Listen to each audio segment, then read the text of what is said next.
while we are still there,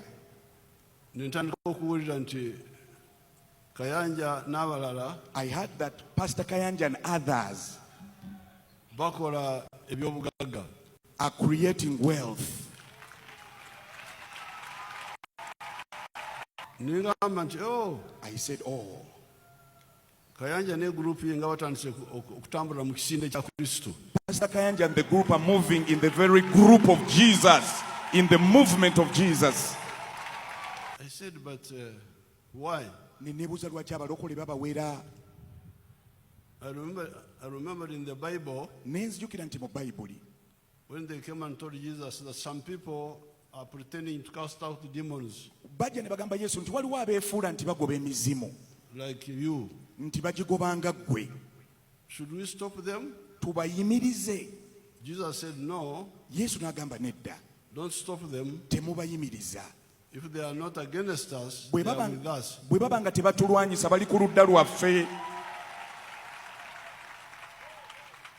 And in any case, there is God. If they are deceiving us, they are deceiving God. And God will deal with them. It's not my job to do God's job.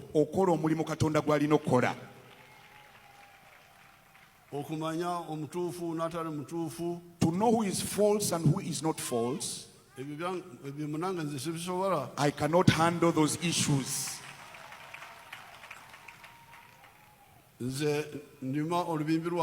Me, I'm doing my work that God has allotted to me, guided by the Bible. Therefore, in that case, I didn't accept the idea of saying, of judging which is the right faith and which is the wrong faith.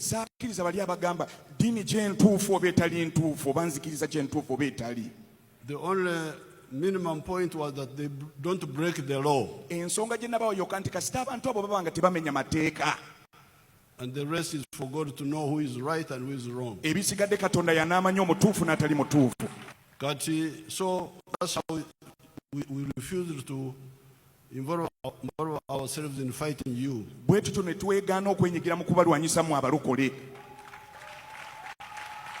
And you started preaching. While we were there, as I always tell him, as if we were not very busy. While we are still there,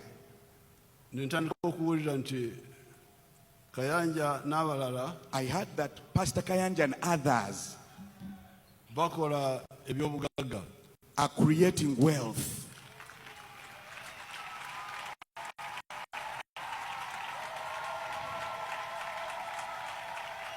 I said, oh. Pastor Kayanja and the group are moving in the very group of Jesus, in the movement of Jesus. This is because Jesus, when he was here, he preached the gospel, healed the sick, fed the hungry,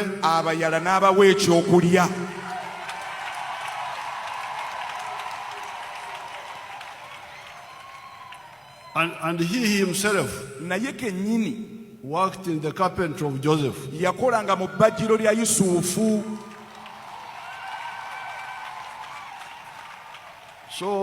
So he preached,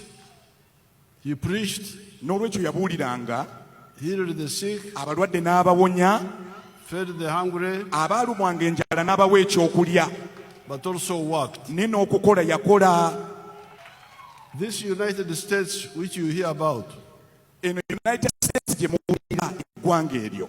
was built by their prosperity. Was built by Christians. They were called Puritans.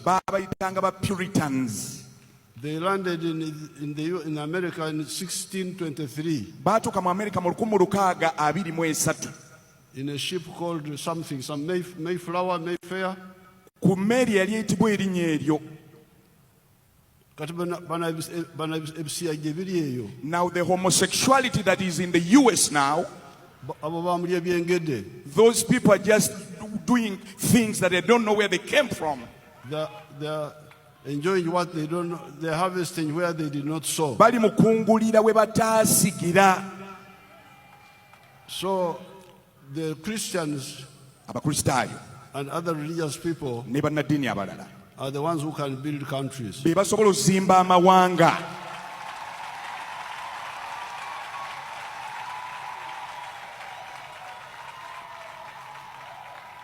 The Puritans, Bapuritaani who built the United States, abaazimba eggwanga lya Amerika had fled from Europe, baali badduse kuva Bulaaya, where there was a lot of prejudice and formalism, awaali okusosola n'okwawulayawula mu bantu, more or less like what Jesus was fighting in the Bible. nga Yesu byennyininyini bye yali alwanyisa mu Bayibuli.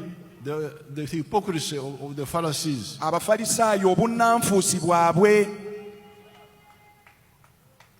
Now finally, Ekisembayo, you the Christians, mwe Abakristaayo you should influence people by what you do. muteekwa okukyusa abantu abalala okusinziira ku ebyo bye mukola.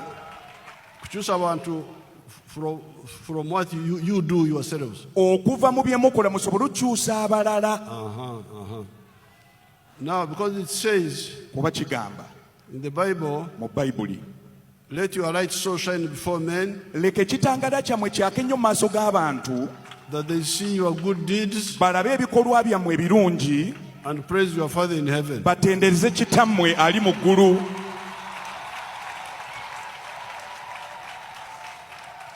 So n'ebigambo ebyo Katonda ababeere. With those words, may God bless you so much.